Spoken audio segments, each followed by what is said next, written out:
In today's video, I'm going to show you how to find your Google Analytics tracking ID, also called your measurement ID, and where to access the tracking code details. Start by opening Google Analytics and signing in to the account connected to your website. Once you're on the Analytics dashboard, look down in the bottom left corner and click Admin, which is the gear icon. This opens the settings area for your Analytics account and property.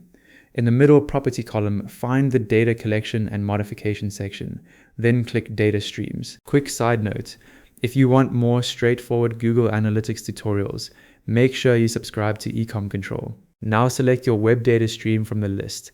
This opens the stream details page for that specific website. In the top right area of the stream details, you'll see your measurement ID. It begins with G followed by a series of letters and numbers. This is the tracking ID you'll use when connecting Google Analytics to your website, platform, or tag setup. And that's it.